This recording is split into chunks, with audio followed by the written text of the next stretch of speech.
Jose Ibarra will be spending the rest of his life in prison for the murder of Laken Riley. Because Riley was a 22-year-old nursing student at the University of Georgia, and back in February, she went out for a jog one morning. But after she didn't come back a few hours later, and because she wasn't answering her phone, her roommate called campus police, who then found her body at a park on campus with reports saying she had been brutally beaten, with the coroner later confirming she had died from blunt force trauma and asphyxiation. And with that, the following day, the police arrested Jose Ibarra, with them noting that he had multiple scratches along his arms. With then in May, a grand jury indicting him on 10 different crimes: 3 felony murder charges, malice murder, kidnapping, aggravated assault with intent to rape, aggravated battery, tampering with evidence, peeping Tom, and hindering a 911 call. With police saying Ibarra didn't know Riley, that this was an isolated incident, and calling it a crime of opportunity. With then all of this pretty immediately setting off a political firestorm. Because this wasn't just a story of a man attacking a woman in the middle of the woods. Ibarra is also an undocumented immigrant from Venezuela, so immediately we saw conservatives latching onto this story and blaming the Biden administration. She was brutally murdered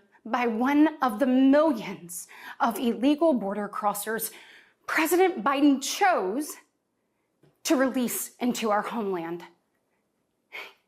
Y'all, as a mom, I can't quit thinking about this. I mean, this could have been my daughter. This could have been yours. And back in March, we saw Marjorie Taylor Greene shouting Laken Riley during Biden's State of the Union, prompting this moment. Not really.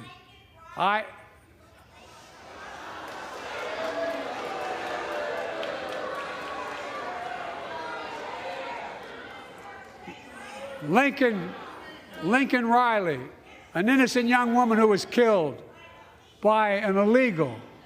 That's right. But how many of thousands of people being killed by illegals? You also saw Riley's killing becoming a rallying cry for Trump's re-election campaign, with him and some other Republicans claiming that undocumented immigrants are fueling violent crime in the country. Though with that, you had a number of people trying to counter that with a number of reports, including a recent one from the National Institutes of Justice, which found lower crime rates across the board for undocumented immigrants compared to legal citizens. But this crime, it horrified people. It even spurred the Laken Riley Act, which would require federal officials to arrest and detain undocumented immigrants accused of some crimes until they're deported. And while that bill easily cleared the House with bipartisan support back in March, it still hasn't been voted on in the Senate. Though separate from the political firestorm, right, Ibarra's immigration status really hasn't been a factor in the trial itself. Instead, the focus was on him being a murderer, with Riley's stepfather tearfully struggling to read through one of her journal entries that, of course, now will never come true. To my future husband, I want you to know that I'm thinking about you. I'm working every day to become the best wife I can be.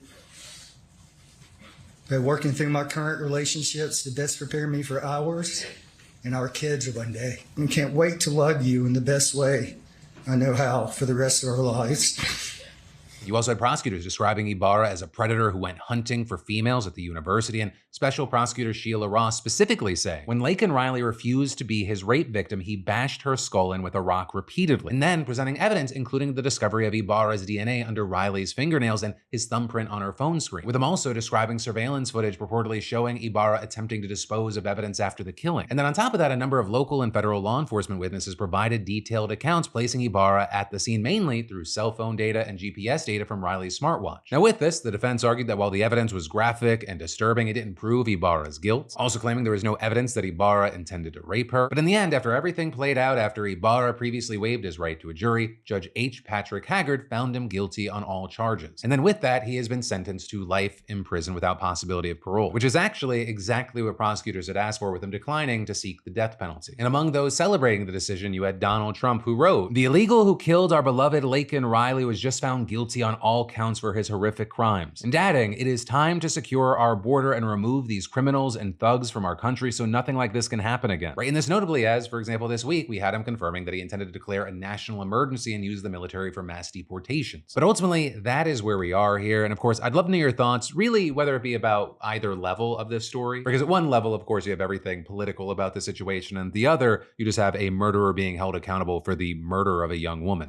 Hey, thanks for watching, and I hope you enjoyed this clip from the The Full Philip DeFranco Show. And also, a big thanks to Squarespace for sponsoring our Clips channel. Turn your passion into profit over at squarespace.com/Phil or use the QR code. Because whether you're launching a business or a lucrative side hustle, your website is your digital business card. It's the only space where you control the story, no algorithms or distractions. And with Squarespace, it's so easy because they got a ton of stunning professional templates with drag and drop editing that makes site design incredibly simple, no coding required. So get started for free at squarespace.com/Phil or scan the QR code on screen and use code Phil for 10% off when ready to launch. Squarespace.com/Phil.